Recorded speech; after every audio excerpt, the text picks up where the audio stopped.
The surveyors who laid out Mansfield came here already knowing what his county seat should look like.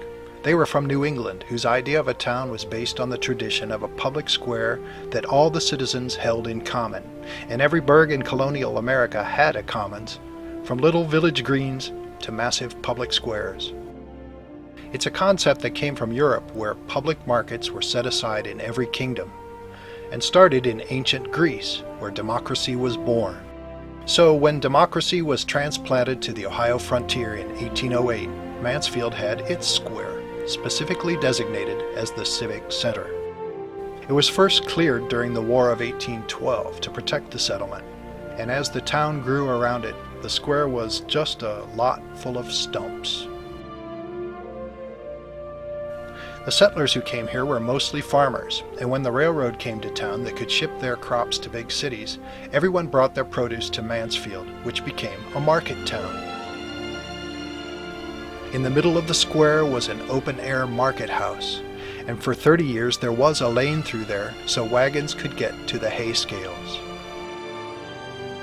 There were 3 hotels around the square, and they had reason to complain about the smell of the place because, as farmers brought their livestock to market, the public grounds was little more than a 5-acre barnyard. So in 1852, the mayor of Mansfield had it designated as Central Park and built a fence around it to keep out the cows. Farmers felt strongly about their public land, and their fight went clear to the Ohio Supreme Court, who decided that the park could stay. People were passionate about public ownership, as you can see from these ads posted right on the very foundations of the courthouse.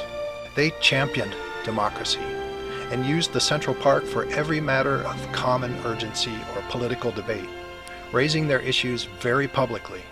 During the Civil War, when information traveled by telegraph, it was the square where everyone gathered to hear the latest updates, and they were summoned by a cannon that was fired for breaking news. For the next 100 years, the square served as a public green space as trees grew in Central Park. In 1873, a new courthouse was built outside of the square across the street, designed as an elaborate showplace to reflect Mansfield's new reputation as a modern urban center as industry took root and factories prospered in the north end of town. With affluence comes culture, and progressive women dreamed of a park with more refinement.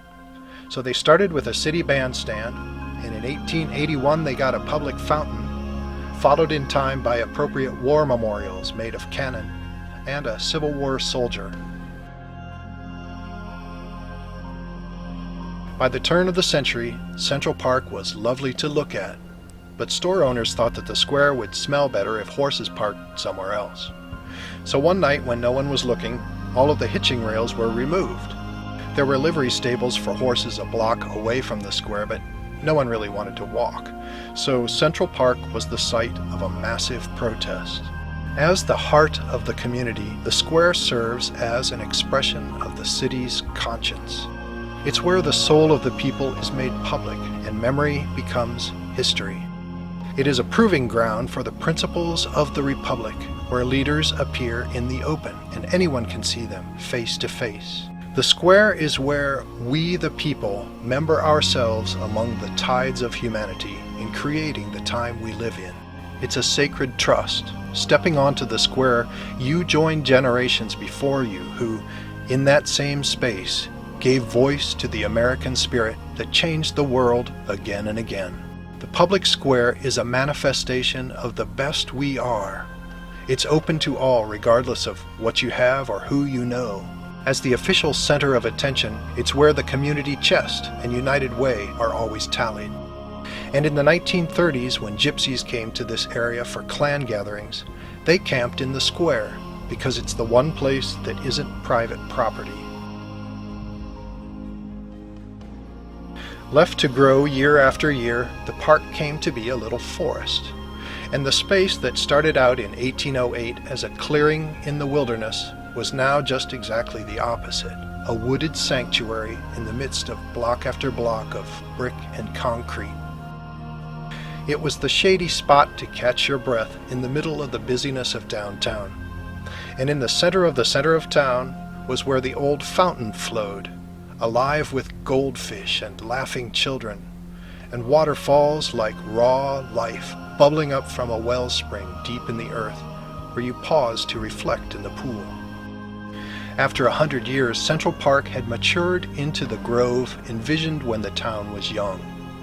But in the 1950s, the sanctuary was threatened when a plan was devised to cut traffic through Central Park. Businessmen were looking for a way to bring more people to the square.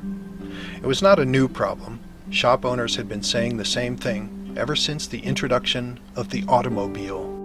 Mansfield had every reason to love cars. We made tires for them. And when the Lincoln Highway was devised for automobiles to travel coast to coast, Mansfield was a significant stop along this main street of America, bringing thousands more cars to town. There were actually 2 routes through the city, and it had to be admitted that the one most frequented was the one that did not detour around the square. The city's busiest district was actually in the blocks north of the square. Then in the 1950s, all of that tourist traffic through the business streets of town suddenly dried up when the new Route 30 expressway was built that bypassed the city just north of town. In that streamlined modern age, it seemed less likely that anyone would detour off the highway to toddle around the old-fashioned town square. The other thing that happened in the 1950s was the rise of the first generation of teenagers who really embraced the car culture and spent more and more of their time cruising around the square, clogging traffic and annoying their elders. Though the cut-through was promoted as the answer to everything, enough opposition to the plan arose that it was put to a vote, and in 1955, Friends of Central Park prevented the destruction of the heart of town. But 3 years later, City Council voted to improve the city by cutting the square in half, and so the matter was sent to a vote again, and this time, after a harsh war of words, Central Park lost by a narrow margin. In the face of a community still divided over the demolition of the park, the square was cut in 2. The public fountain was exiled to Malabar Farm, where it rusted in the daffodils. When the first car drove onto the new pavement, not much changed to slow the exodus of businesses from downtown. Acres of free parking attracted shoppers to strips outside of downtown, one of which was named, ironically enough, Mansfield Square Shopping Center, and retail generally migrated westward.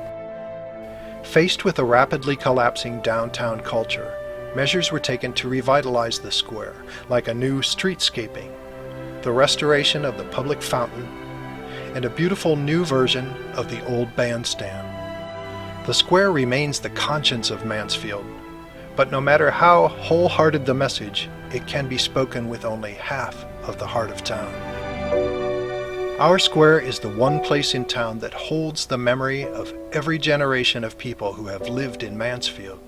Those who have gone before might not recognize the place today because for them the grounds were equal on each side, and the very squareness of it meant something about the balance of people living together in community. The estimated crowd is around about 4,000 or 5,000 people turned out for the Labor Day celebration in Mansfield, Ohio. This picture is being taken from Central Park. So that's how we got where we are today. And every day there are fewer people living who remember the square as it was. Those who were born since the cut-through think that's the way it's supposed to be. But today there is growing a new vision in Mansfield that is actually a very old vision, 200 years old, of our town around a square. That it's time to restore the Central Park to its whole, undivided original state. It functioned for many decades as a roundabout, which is what cities all over America are creating today as a safer traffic pattern. In a way, the place was ahead of its time. So are we trying to go back in time? Not at all. The past is prologue. Now it's our turn to write a new chapter in the story of the heart of Mansfield.